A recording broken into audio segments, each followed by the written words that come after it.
Hi, I'm Debbie Pyatt. I'm a fitness and wellness specialist too with Memorial Health System. This is part of our Move series, and normally I do a video. It might be Tai Chi, it might be lifting, it might be a flexibility video, it might have to do with yoga. But today I wanted to go over a couple of things with selectorized machines and even some cardio equipment to show you some things that are not quite so beneficial. This is not supposed to be a comedy reel. We've all seen those. And by the way, those things on Facebook that you've seen where they have the reels of people working out and it's supposed to be funny, there's actually some things they put in there that are effective exercises. They might not be how the machine was set up for use, but they're effective exercises. Now, a lot of it I know is just wild and crazy. It's probably going to end up causing injury or at least get a few laughs. But I wanted to point out a few things. I've been doing this for 39 years, and just some things I've seen along the way that maybe will help you in your workouts. So this is a leg press machine. Our leg press is a seated leg press. There are some that you lie down on with pads on your shoulders. This is a seated leg press. I'm not going to put too much weight on here because I want to demo some different things with this. First thing you do is you don't set your seat setting with your feet down. You put your feet up on the platform before you set the seat setting. So then there should be a handle somewhere on whatever machine you're using. You lift that handle and you want to lower the hips as low as you possibly can get it with your range of motion. Let it click into place. Now, where I have my feet placed right now is what you're looking for. You want that 90-degree angle. What I see a lot in all the different gyms I've run is people put their feet down low. This is going to cause knee issues over time. It might not the first time you do it, second time, third time, maybe you can get away with it for a year. But as you progress in weight, if you do, you're going to injure your knees because you're using the front of the knee in order to get that first bit of push. So we want to have our feet up so our knees are not going beyond our toes with that 90-degree angle. Now everybody's range of motion is different. Some people cannot get this close to the platform, so some people might be back here. But it is still the same principle. We don't want to have the feet down here. If you cannot get your feet up high enough, you don't want to put your feet on the platform. We have a lower platform, and you can actually place your feet there with toes extended over the end, and you can work on range of motion here and building some strength. All right, we're going to go back to how this machine is supposed to be used. Now, I have my feet up high enough. I'm going to adjust my hips, take this closer to the platform, click it into place. Now, whenever I push back, the seat moves. When I push back, I tell people all the time in orientations or with personal training, drive through the heels. This is what I get the first time I tell people that. Now, I drove through my heels, but I lifted the balls of the feet and my toes. You don't want to do that. That's a lot of stress on the ankles, the Achilles tendon. We want to keep the feet flat on the platform. So when I say drive through the heels, I push my weight into the heels, but the soles of my feet stay on that platform. I come down, I push back. I bring my legs to a fully straightened state. People ask me all the time, now I shouldn't do that, should I? If you're going to do a ballistic movement, a banging movement like this, then no, you don't want to straighten the legs. You press to a straightened leg, driving through the heels, not lifting the toes. Now, like I said, everybody's range of motion is different, but no matter where your seat is set, that's the movement you're supposed to do. Feet are supposed to be hip width apart. I see people putting their feet all the way out here because they might have a little bit of belly insulation, so it's easier for them. You are better off to take that seat back and get your feet where you can comfortably fit and do the movement as it's supposed to be done. Now this works everything from the belly button down, front, back, sides, inner, outer. Now I'm going to show you a couple of variations that the machine does not say, but are safe to do and are very effective.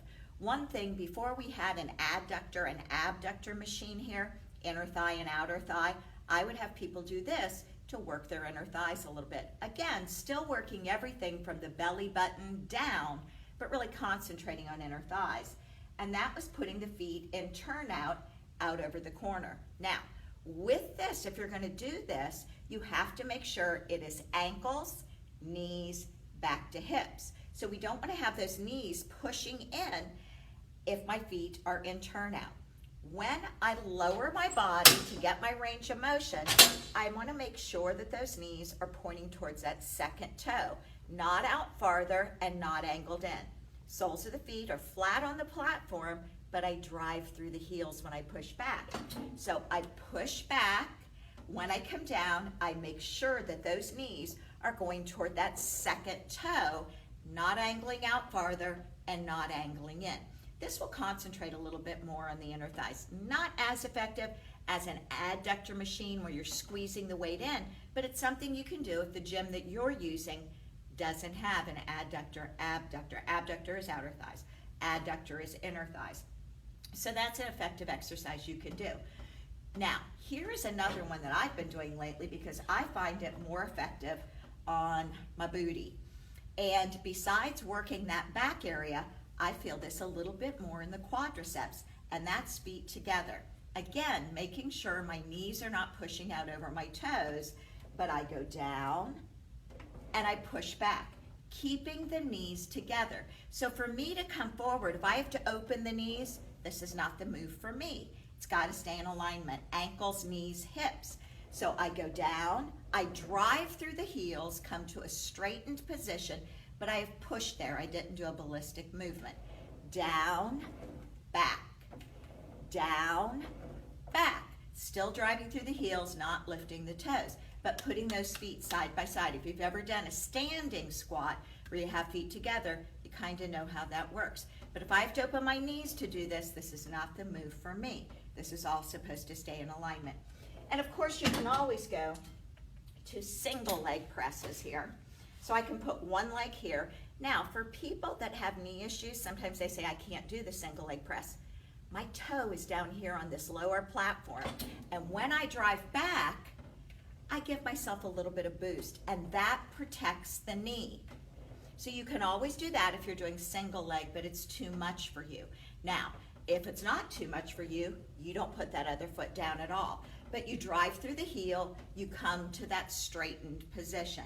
Then make sure you do the same amount of repetitions on the other leg. Now, I used to have a knee issue, and when I did, I started protecting my knees. I didn't give this up, but I protect my knees. I put my hands around my knees. I squeeze in so they're stabilized, they're protected, there's no movement there. That is okay to do. Now, with that being said, I'm not pushing on the knees to help with momentum. So feet together, we'll just use this one, and you can use this on any foot positioning. But let's say I'm just getting started. I brace my knees, and then I push back. And then I come down, and then I push back. I come down, I'm squeezing my knees. That gives them stabilization. I don't have to wear a knee brace, but I'm stabilizing those knees for the movement. You can do it with feet in parallel, hip width apart. Same thing. When I start lifting heavier weights, which I might go up to 110, 120 pounds, I always protect my knee. I do not have knee issues, but I don't want any. So I always put my hands here. I am not pushing on my thighs. I am squeezing around the knee to give it support as if I would have a knee brace on. You can do it in the turnout position as well. Single leg, both legs up there. There's some other things I could show you on this, but those are the main ones that I think people need to learn. If you've been doing the same thing for 4 or 5 years and you're not seeing any more change, then you know it's time to make some changes. If you want to see change, you got to change what you're doing. So those are just some variations you can do. How many repetitions? Well, these machines are designed for 8 to 12 repetitions, but truly we tell people 10 to 15, and it totally depends what method you're using. If we have somebody using very heavy weights, they could do 6 repetitions, and that's a set. If we have someone using average to light weights, 10 to 15 repetitions. How many sets?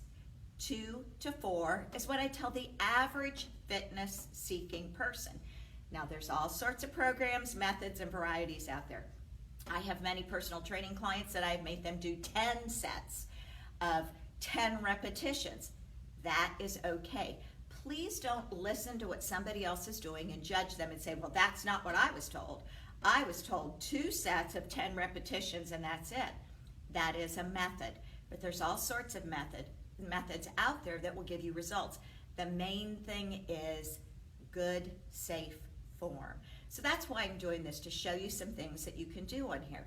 Now, I have some people that also like to drop their feet down to the bottom and do calf raises. It's perfectly fine to do that on this machine.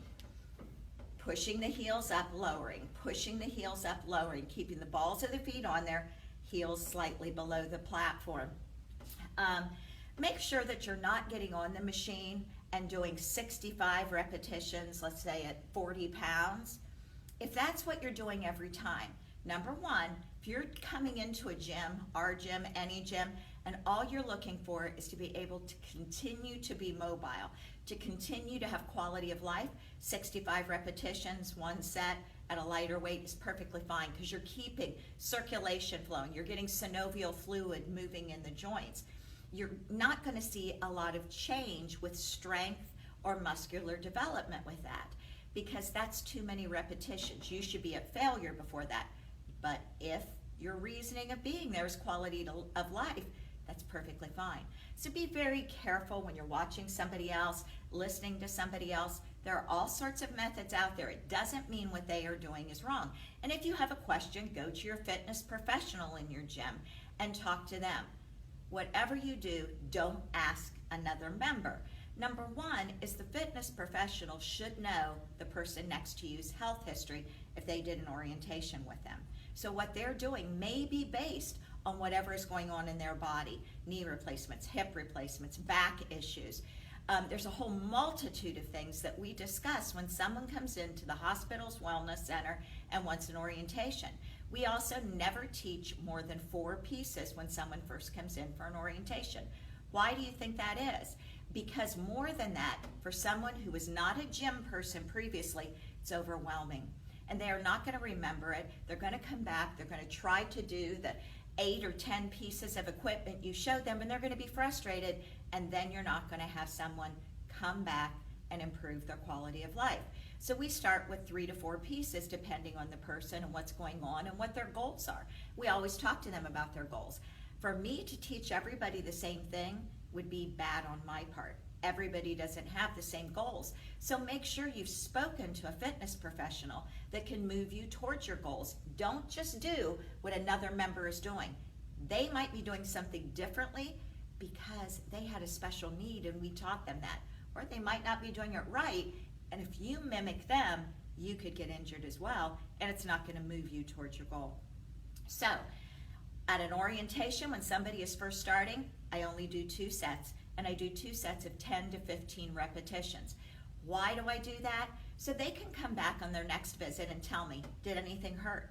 Is your back bothering you? Does your knee hurt? What is going on? If I have them on the chest press and they come back and say, my shoulder's hurting, I'll know how to adjust that chest press for them.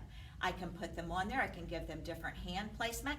I can have them do a different weight. I can have them do different amount of sets or repetitions. But if I teach them 8 to 10 pieces of equipment when they come in, then they come back and go, gosh, my hip's really bothering me. I can't pinpoint what to fix. And don't ever stop using something because you feel like something hurts. Talk to your fitness professional.